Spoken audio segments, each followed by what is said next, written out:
बजाओ बजाओ बजाओ जरा झूम के बजाओ। जी नमस्कार, मैं योगेश पांडे। आज दुर्भाग्य है कि हमारे देश में एक विश्व के सबसे बड़े गायक गज़ल के पंकज उधास का निधन हो गया। हम लोग हमारे बीच में नहीं हैं, लेकिन उनकी कुछ यादों को हम यहाँ पर अखिलेश जी के माध्यम से कुछ सुनना चाहेंगे और वही हम लोग एक तरह से कर सकते हैं, उनको सच्ची श्रद्धा यहाँ से हम लोग अर्पित कर सकते हैं।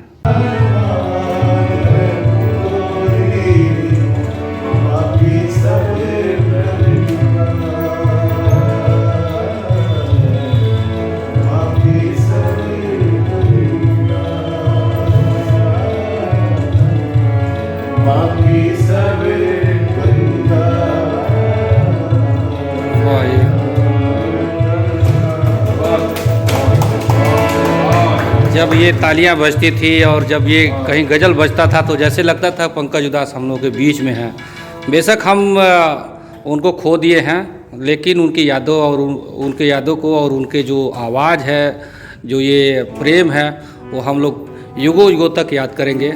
वैसे कुछ यादें अगर उनका है आप तो बता सकते हैं क्या? कोई उनका गाना जब आप पहली बार गाए तो आपको कैसा महसूस हुआ?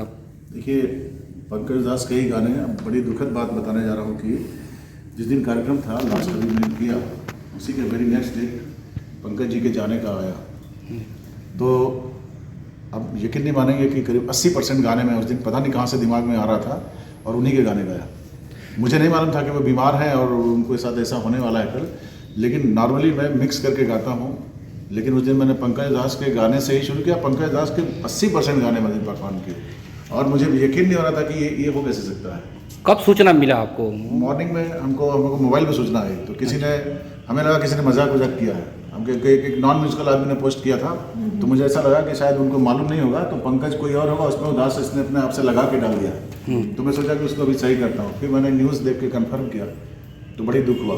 ऐसा ही दुख किशोर कुमार साहब जब गए थे तो हुआ था, तो भी यकीन नहीं हो रहा था। अच्छा, कैसा महसूस हुआ आपको जब जैसे लगा कि आप ये समझ लीजिए कि अब हिंदुस्तान में तो बहुत ही कम, उनकी पुरानी जो एल्बम्स हैं उसको देख लीजिए, खूबसूरत आवाज़ के मालिक। गज़लें तो बहुत से लोग गाते हैं, लेकिन जो गज़ल इंडिया में लोगों को पसंद आती है वो उस तरीके से गाना। और इन लोग की गज़लें जैसे जगजीत सिंह साहब हो गए, ये हो गए, इनकी गज़लें इंडिया से ज़्यादा पाकिस्तान में लोग सुनते हैं, जबकि पाकिस्तान में गाने का पैटर्न थोड़ा अलग है, बहुत ही क्लासिकल, और वहाँ पे उसका पूरा मिजाज अलग होता है। लेकिन वहाँ के लोग भी इन आर्टिस्टों को सुनते हैं जो सिंपल साधारण सी गज़लें या नज़्में या गीत गाते हैं, और वो आसानी से पब्लिक के दिलों में उतर जाते हैं। एक ऐसे व्यक्ति चले गए कि अब इनकी भरपाई तो नहीं हो सकती। अर्पिता जी, आप चूँकि स्वर चलाती हैं, स्वर के निदेशक, स्वर के माध्यम से ही आपकी पूरी पहचान है।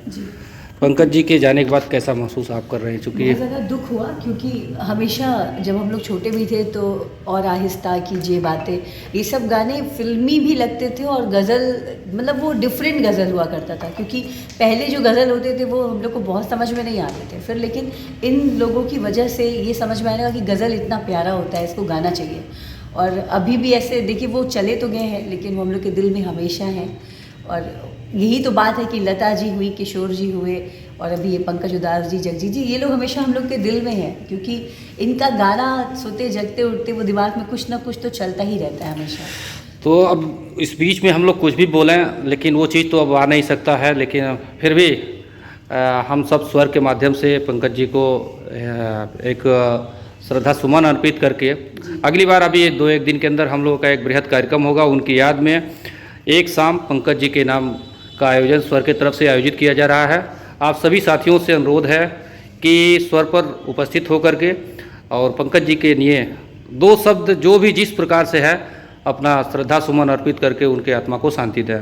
धन्यवाद। सक्षम परिवार की तरफ से मैं योगेश पांडे, स्वर।